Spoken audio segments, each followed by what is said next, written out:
ነበርትን ምሕዳርን ከተማ አላማጣ ምንተህላውን ሙሓስ ምንነትን ህዝቢ ይቃለስን ዘሎ ሰራዊት ትግራይ ንበዓል ትንሳኤ መውዓል ዝኸውን ልዕሊ 980,000 ብር ዝዋግኦም 16 ብዕር አበርኪቶም እቲ ዝገበርዎ ደገፍ መርአያ ሓልዮትን ፍቅርን ከም ዝኾነን ነቲ በዓል ምስ ስድሮኦም ከም ዘለዉ ብምሕሳብ ንኸብዕልዎ ዝዓለመ ምዃኑ ነበርትታ ከተማ ይዛረቡ እቲ ህዝቢ ንሰራዊቱ ዘለዎ ስምዒት ብጣዕሚ ልዑል እዩ ኣብ ጎኒ ሰራዊቱ ከም ዝኾነ እዩ ሰራዊትና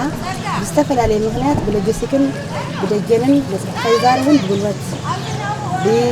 ከይስተማሰል አዲኮ አናትኒ ዝሞቀ ገዘኒ ዝፈቱ አዲን ከይናፈቅን ከይስተማሰልን ስድስተኛ ኮይኑ ክውዕድ ምንቲኒ ሕብረተሰብ ካብ ሓባስ እንታይ ደስታን ዝተልዓለ ከፈዝነት ታዋፂው ያው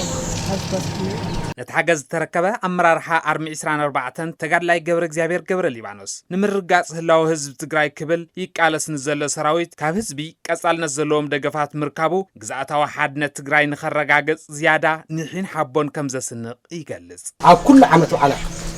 ክበሃል ይከኣል ብዝተፈለየ መንገዲ ንኣሃዱና ብምሕጋዝ ተጋዳላይ ብዝበለጸ ተልእኽኡ ተባራታትዑን ተኽሰርሕ ባውነቱ ዝበለጸ ከረጋግጽ ድጋፍ ሓገዝ ተለመደ ኩሉ ግዜ ዝግበርን ብጣዕሚ ብሽንቱ ሰራዊት ንህዝቢ ምምሕዳርን ከተማ አላማጣ የቕንየልና ህውዲድን ስለዚ ኣብ ኩሉ ስራሕቲ ሕዝውን ፀጥታ ናይቲ ከባቢ ኣብ ምኽባር ሕዝውን ላዕላውነትና ቀጻልነት ናይ ምኽባር ህዝብና ተረጋጊዑ ስራሕ ክሰርሕ ናይ ምግባር ተልእኾና ብኣግባቡ ከም ንዋፃእ ሕዝውን ህዝብና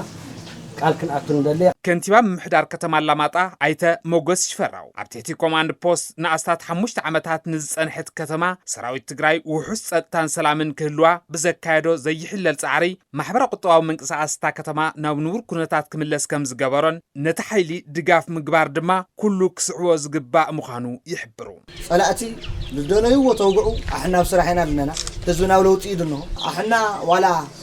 ጦምና ንውዓል ዋላ ዶሮና ንሕደር ሰራዊትና ግን بزدنا عقمي كل مداي حيل تقولنا لا مسرع نمولى لوجيستكس تمولى لوجيستكس نمولى لبن بمعدار حزب كتم الله ما قال جبرنا تحقواس بتعمي دس دولني بزا قطعم زدما حزبنا بدنا ولا تكأ بدنا ولا وزأ سلخين دخمن اللي بالزبيد هنا وانا محداري زوادو تግራይ አይተ ዝናው ገርመድን ነበርትን محدارن ከተማ አላማጣ ዝገበሩ ወሓገዝ ካብ ማሕበራዊ ህይወቱ ወጻኢ ኮይኑ ህሉና ህዝብ ትግራይ ከውሕስ ኣብ ምቅላስን ዝርከብ ሰራዊት ትግራይ ምድጋፎም ዝለዓለ ወነን ሓቦን ወኒኖም መኸተ ክዕውቱ አበርክቶ ከም ዘለውን ካልኦቱን ክስዕዎ ዝግባእ ሰናይ ተግባር እዩ ኢሎም ስርዓታዊ ዝኾነ ጸላኢ ኣለና ብዚ ስርዓታዊ ዝኾነ ጸላኢ ድማ ከም ህዝቢ ከም ሰራዊት ከም መንግስቲ ከም ውድብ كلنا تحاورنا كنمكتو نقول له خناتات بمفتار سلدلنا هنا سراويتنا خزيم او دفاع دلو كم حوراوي هيوتو كم تمرت دنورديو كم نجد دنوردي كل هيوتو تفناقلو او دفاع دلو مالتي